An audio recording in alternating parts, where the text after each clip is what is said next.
మీ అందరికీ నమస్కారం. నాకు బిడ్డ కొడుకు.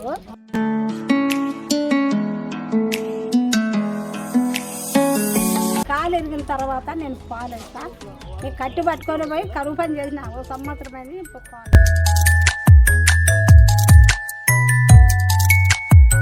రైతు పని నీళ్లు ఉంటే అదే కష్టం చేస్తే అదే మేలు.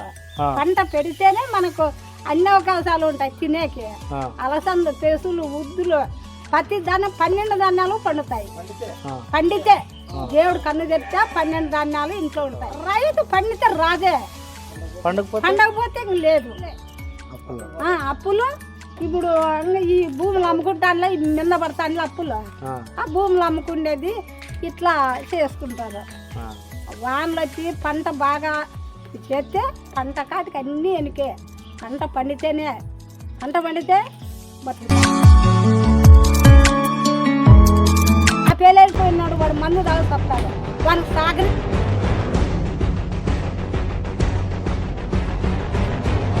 కదా, వానికి ఏదన్నా కానీ రైతు భరోసానో ఇట్లాంటివి ఏదో 1000-2000 వేసేది ఇది పోతే ఎట్లయితుంది? 1000-2000 కాదు. మొగుడు పనికి పోతే భూ పెట్టరు, ఊరికే డైరెక్ట్గా బస్సుకు పోయేది. ఫ్రీ బస్ ఏమంటే ఫ్రీ బస్సు. యాత్రలు అవసరమా? యుద్ధాలు జరుగుతున్నాయి. ఇప్పుడు మరి యాత్రలు పోతున్నారు. మోడీ వచ్చి చెప్పినాడు కదా, సెల్లులు తెరిచినాడు, మీరు రద్దు చేయాలి, మీరు పావద్దని. మేము అద్దు లేదు.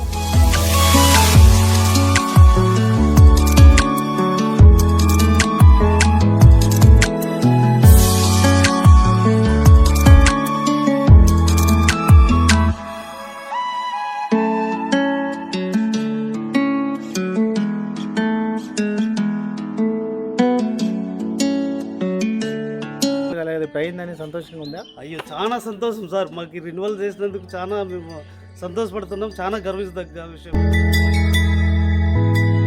పంటల విషయంలో అయితే మా అమ్మ కాలు ఫ్రాక్చర్ అయినప్పటికీ కూడా పైప్ పట్టుకొని గోక్కుంటూ పోయి అయినా కానీ పండిస్తుంది సార్. పంటను మాత్రం ఎట్టి పరిస్థితుల్లో ఎండిపోనివ్వదు.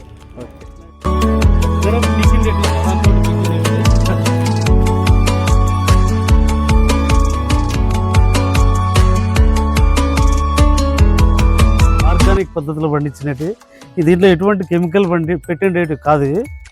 మా అమ్మ నిత్యం ఇవి అసలు 12 గంటలకు కరెంట్ వస్తే కింద నైట్లో మేల్కొని నీళ్లు పెట్టి పండించిన పంట.